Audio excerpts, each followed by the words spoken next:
If I remove this, am I staring at the base end of the oscillation cam slider? And listen to that ring. And how's that for a segue? How does this spool sound? That sounds all right.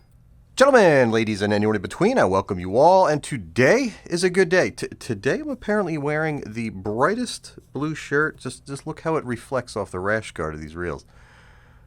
That's crazy. It's distracting. And you know what? It's suiting because I don't know how to start off this video anyway, so I'm going to go with that. Today I'm wearing a blue shirt, and I have two brand spanking new, not even on the market, Daiwa BG MQ reels. I got a 6,000 here. I got an 8,000 here.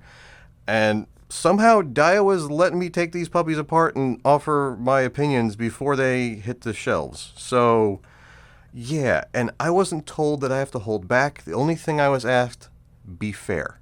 So, what's interesting about this video is I'm not tearing these reels down just yet. I'm just going to offer you guys my initial impressions and questions that I have that I'm hoping to find out as I tear these puppies down in the next video. At the same time, I really want to know, what do you guys want me to focus on? Do you want to know how's the handle construction? You know, what's the rotor made out of? All the things that you can think of that you want me to focus on as I'm tearing these reels down. Let me know, because it'll give me some guidance. I'll focus like a laser beam on the most popular and most commonly asked questions. So yeah, let's get to it. If you're a Daiwa fan, you've likely heard of the Daiwa BG. If you're not a Daiwa fan, you've likely heard of the Daiwa BG. For $100 in that ballpark, give or take $20, it was my pick for the best spinning reel on the market. You know, freshwater, saltwater, it's one of the most rigid, one of the most refined, one of the most solid. So many bells and whistles in a solid aluminum reel at $99 hasn't really been a thing since the 2000 Stratic, maybe, I don't know. Then they came out with the Saltist. Then they came out with this thing here. The Saltist wasn't my favorite reel. I thought for the money they could have offered more. This reel is slotted somewhere in that price range between like $200 and $280 for the biggest and largest sizes. And it's packing a lot of heat, and it's not packing mag seal. So that's going to be interesting to see what happens down the road. So out of the gate, this is a 22-ounce reel, right? This is a saltwater reel. You're not going to be using this in freshwater. It's not a finesse reel. You can use this on the surf, although 15-ounce reels. This one weighs 15.09 ounces on my scale. Same as, say, a 4,000 BG. Very similar. So the 6,000 BG MQ uses a new sizing, whatever. It's equivalent to the 6,000 Ballistic LT here in capacity, which is equivalent to a 4,000 Daiwa Saltiga or a 4,000 Daiwa BG. So just to give you an idea, expect about 300-ish yards of 30-pound braid, right? So you have a 22 and a 15, we'll say.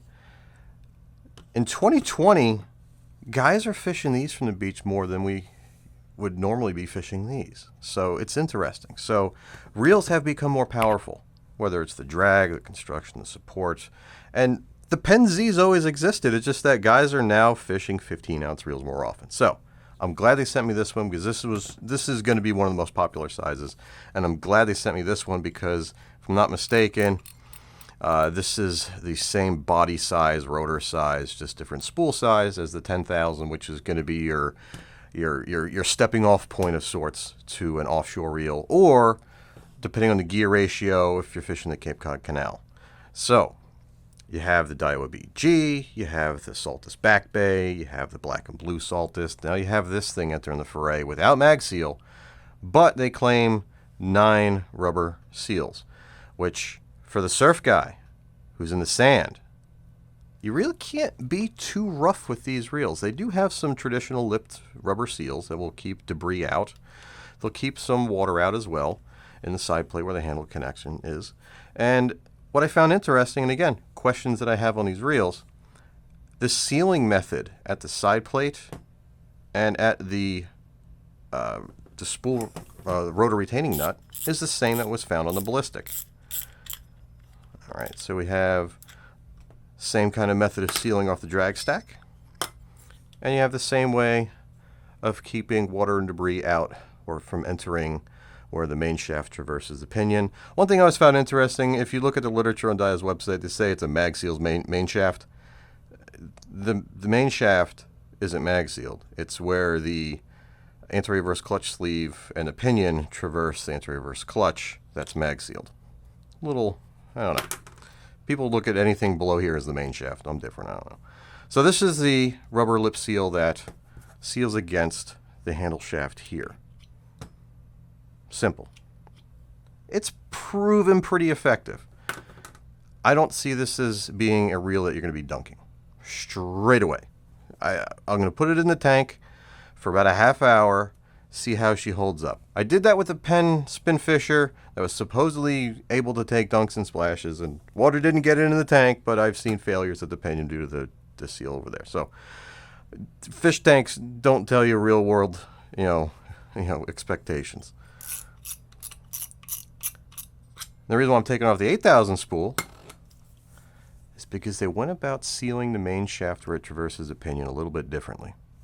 This is what you would expect to see, or what you have seen in the Saragossa, what you have seen in the Spheros, and what you have seen in the Spin Fisher, the Slammer, and the Clash 2. And again, exact same method of sealing off the handle entry point as you would find in the Black and Blue Saltist. So, questions about that. I'm curious as to how effective these seals are going to prove out when guys who don't see this video think, oh, it's got 9 rubber seals, I'm going to skish with this son of a bitch. I don't...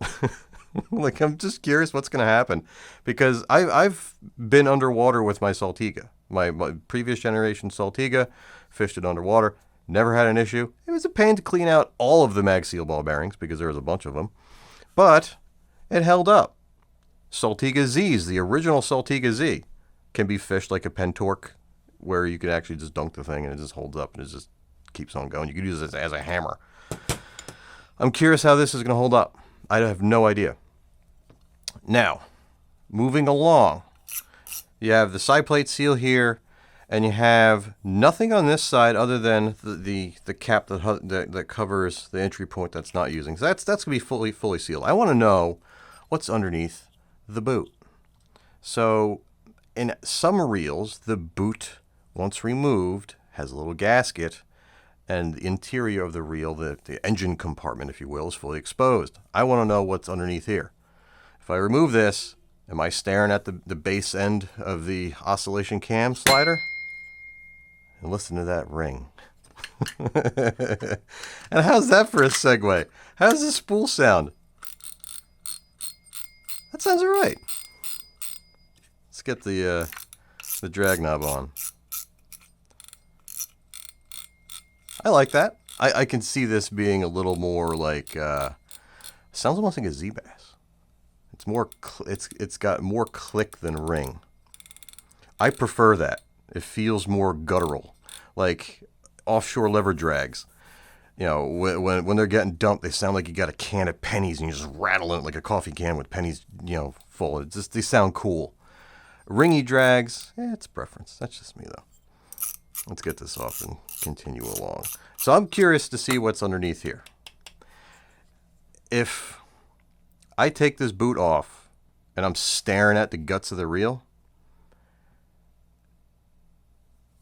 and the boot or gasket that's underneath here isn't adequate, I'm not seeing this as a hard use and abuse saltwater surf reel, because I just can't see that holding up over time, taking hits, hot and cold water. I don't know. I'm truly curious to see if it is constructed that way, and once in the wild, how it holds up, because I can't see the future on something like that. I'm assuming these reels have been tested in the wild and it's held up there. So time will tell, and we'll see what makes that up. Next up, I want to know how the line roller bearing is constructed and supported. I don't know if it's a bushing. I don't know if it's one bushing, two bushings, one ball bearing, two ball bearings. I don't know what goes on down there. I don't know if there's any seals. We're going to find out.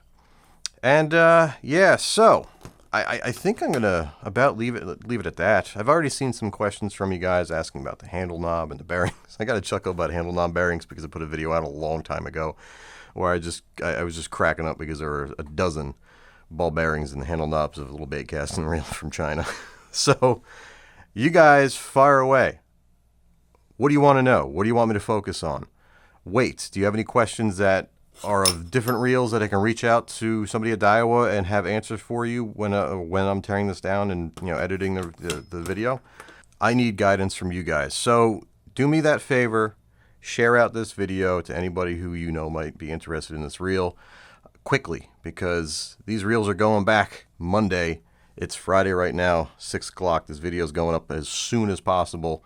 So I'm getting this out and done by Sunday afternoon. That's my goal. So that way the video can run on Monday of the teardown. So if you know somebody who's a saltwater guy, share the crap out of this video. Get it in front of them if they're interested in spending around $200 to $250, $300 on a reel. That way they can be here early on, and I'll have the ability to answer their questions. Plain and simple. So, tight lines, guys. I'll see you soon. Thanks for showing up, and have yourself a wonderful weekend.